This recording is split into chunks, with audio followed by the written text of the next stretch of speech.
Hi hello friends, నేను మీ సిరిడోరా సిస్టర్ని.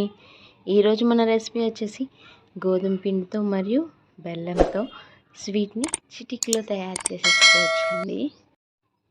ఇంటికి చుట్టాలు వచ్చినప్పుడు కానీ, లేకపోతే మన పిల్లలు ఎవరైనా సరే తినాలి అని అనిపించినప్పుడు కానీ చిటికలో ఈ స్వీట్ని తయారు చేసేయచ్చండి. ఇంట్లో ఉన్న వాటితోనే స్వీట్ చేసుకోవచ్చండి. చాలా టేస్టీగా ఉంటుంది. ఒకసారి నేను చెప్పిన కొలతలతో మీరు ఒకసారి తయారు చేసేయండి. ముందుగా మనం 2 కప్స్ ఆఫ్ బెల్లాన్ని తీసుకుందామండి. బెల్లాన్ని కొంచెం చితక్కొట్టుకోవాలి. మరీ అంతలా చితక్కొట్టుకోకపోయినా పర్వాలేదు, కానీ కొంచెం పొడి పొడిగా ఉండేలాగా చితక్కొట్టుకోవాలండి. నేనైతే 2 బెల్లం తీసుకొని దాన్ని చితక్కొట్టుకొని 2 కప్పులుగా తీసుకుంటున్నానండి. దాంట్లోనికి ఏ కప్పుతో అయితే బెల్లాన్ని కొలిచామో అదే కప్పుతో 2 కప్పుల నీళ్ళని కూడా యాడ్ చేసి కొంచెం సేపు బెల్లాన్ని కరిగించుకోవాలండి. పాకం అయితే అవ్వాల్సిన అవసరం లేదు, బెల్లం కరిగితే సరిపోతుంది. ఇలాగ కొంచెం సేపు మీడియం ఫ్లేమ్లో పెట్టుకొని బెల్లాన్ని బాగా కరిగించుకోవాలండి. ఇలాగ బెల్లాన్ని మొత్తాన్ని నీట్గా కరిగించుకోవాలి.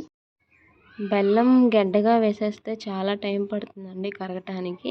అలా కాకుండా ఇలా ముక్కలు ముక్కలుగా కానీ కొంచెం మెత్తగా చితక్కొట్టుకొని కానీ మనం నీళ్ళలో కరిగించుకుంటే అండి చాలా ఈజీగా త్వరగా కరిగిపోవటానికి ఛాన్సెస్ ఉంటుందండి. ఇలాగ నేను చూపించిన విధంగా ఇలా పొడి పొడిగా ముక్కలు ముక్కలుగా చిన్న చిన్న ముక్కలుగా వేసుకున్నా సరిపోతుందండి. అంటే మరీ అంత టైం లేకపోతే ఇట్లా నేను చూపించిన విధంగా కూడా బెల్లాన్ని చితక్కొట్టుకొని ఇలా కరిగించుకోవచ్చండి. గెంటుతో కాసేపు అట్లా అంటా ఉన్నా కానీ బెల్లం అనేది కొంచెం త్వరగా కరుగుతుందండి. ఇట్లాగా బెల్లం మొత్తాన్ని కరిగించేసుకుందాం. చూసారా, బెల్లం మొత్తం కరిగిపోయిందండి. ఈ బెల్లం పాకాన్ని కొంచెం సేపు అలా 5 మినిట్స్ అయిన తర్వాత పక్కన పెట్టేసుకుందామండి. తర్వాత ఒక ప్యాన్ తీసుకోనండి, అంటే మందపాటి ప్యాన్ తీసుకొని ఆ ప్యాన్లోనికి ఒక అరకప్పు నూనెని కానీ లేదా నెయ్యిని కానీ తీసుకుందామండి. నూనె కన్నా నెయ్యి అనేది చాలా టేస్టీగా ఉంటుందండి. కుదిరితే నెయ్యి తీసుకోవడానికి ట్రై చేయండి. ఇలా నెయ్యిని ఒక అరకప్పు తీసుకున్న తర్వాత దానిలోనికి 2 కప్పుల గోధుమ పిండిని యాడ్ చేసుకుందామండి. అంటే ఇందాక బెల్లం కొలిచిన కప్పులతోనే ఇప్పుడు గోధుమ పిండిని కూడా కొలుచుకోవాలండి. అలాగా 2 కప్పులు వేసుకున్నానండి నేను. అదే కప్పుతో అరకప్పు లేదా అంతకన్నా తక్కువ కొంచెం, అంటే కొంచెమే శనగపిండిని కూడా యాడ్ చేయండి. అంటే కొంచెం టేస్టీగా ఉంటుందన్నమాట. గోధుమ పిండితో కలిపి ఈ శనగపిండిని కూడా యాడ్ చేస్తే రుచిగా ఉంటుందండి. కొంచెం మీరు కూడా యాడ్ చేసి చూడండి. లేదు అంటే అది మీ ఇష్టం, ఇది ఆప్షనల్ మాత్రమే. నా వరకు అయితే నేను చాలా టేస్టీగా ఉంటుందని దీన్ని యాడ్ చేశానండి. యాడ్ చేసిన తర్వాత మీడియం ఫ్లేమ్లోనే పెట్టుకొని గరిటెతో ఇలా తిప్పుకుంటూ ఉండాలి. అడుగు అంటుకోకుండా, ఉండలు కట్టుకోకుండా చూసుకుంటూ తిప్పుకోవాలండి. కుదిరినంతసేపు తిప్పుకోవడానికి ట్రై చేయండి. గరిటెతో తిప్పుకోవాలి. ఇలా తిప్పుతూ ఉండండి. ఇలా తిప్పుతూ ఉన్నప్పుడు ఆ పిండి అనేది మనం వేసిన నెయ్యి కానీ లేదా నూనె అనేది ఇలా మొత్తం కరిగిపోయి అలా అపియర్ అవుతుందన్నమాట. అంటే పైకి తేలటానికి రెడీగా అవుతుందన్నమాట. అంటే పిండిలో కలిసిపోయి ఒక ముద్దలాగా అవుతూ ఉంటుంది. ఇలాగ మనం ఇంకొంచెం సేపు దీన్ని తిప్పుకుంటూ ఉండాలి గరిటెతో. మనకి నూనె అనేది తెలిసిపోతుంది అనమాట. ఇలాగ నేను చూపించిన విధంగా అయిన తర్వాత ఇందాక మనం రెడీగా ఉంచుకున్న బెల్లం వాటర్ని ఏం చేస్తామంటే దీంట్లోకి కొంచెం కొంచెం యాడ్ చేసుకోవాలి. డైరెక్ట్గా యాడ్ చేసుకుంటే ఏమన్నా నలకలు ఏమన్నా ఉంటాయేమో అనుకొని నేనైతే ఇలాగ ఫిల్టర్తో యాడ్ చేసుకుంటున్నానండి. మీరు కూడా ఇలా ఫిల్టర్ చేసుకొని కొద్ది కొద్దిగా, అంటే మొత్తం ఒకసారి అయితే పోసేయకూడదు. ఒకసారి పోసేస్తే ఒక్కొక్కసారి ఎక్కువ అయిపోతాయి. అలా కాకుండా కొంచెం కొంచెం యాడ్ చేసుకుంటూ తిప్పుకుంటూ ఉండాలి. అంటే మనకు సరిపడా కావాలా లేదా అనేది తెలుస్తుందండి. ఇలాగ కొద్ది మోతాదులో కలుపుకుంటూ మీడియం ఫ్లేమ్లో పెట్టుకొని తిప్పుకుంటూ ఉండాలండి. ఇలా తిప్పుతున్నప్పుడు మనకి ఆ వాటర్ అనేది సరిపోయిందా లేదా ఒక మోతాదులో అనేది మనకు తెలిసిపోతుందండి. ఇట్లాగా నేనైతే కొంచెం కొంచెం యాడ్ చేసుకుంటున్నప్పుడు పిండి అనేది దగ్గర పడుతుందండి. గోధుమ పిండి అనేది మనం ఇట్లాగ బెల్లం నీళ్ళని యాడ్ చేసుకోవడం వల్ల కూడా కొంచెం చిక్కదనంగా కూడా ఉంటుంది. అంటే జ్యూసీగా కూడా వస్తుందన్నమాట స్వీటు. ఇట్లాగ మొత్తం కలిపేసుకుంటున్నానండి నేను.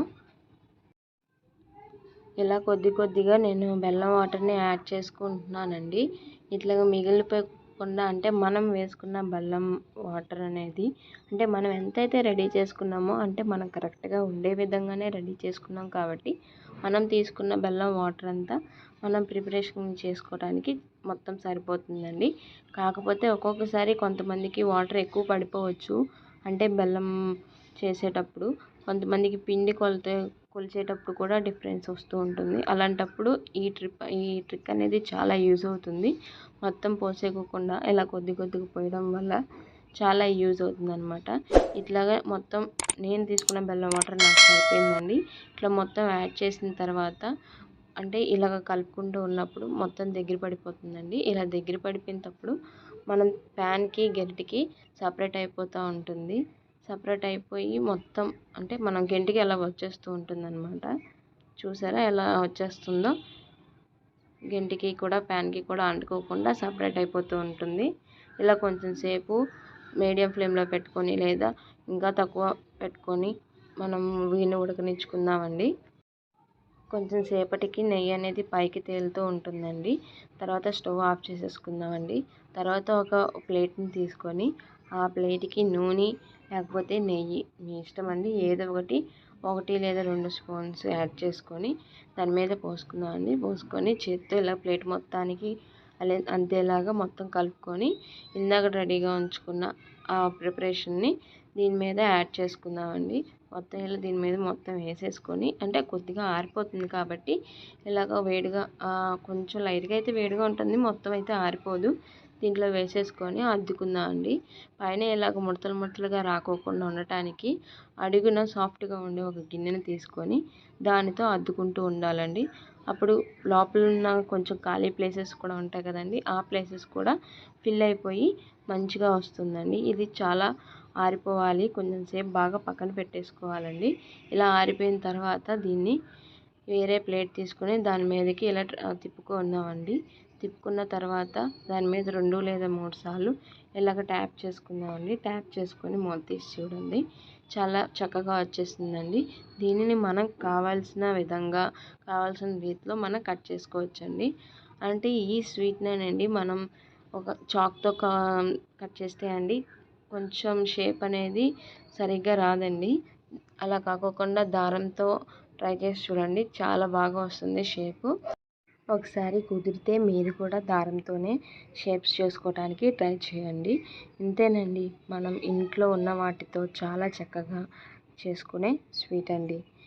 మీకు నా రెసిపీ నచ్చినట్లయితే please like, share and subscribe చేయండి.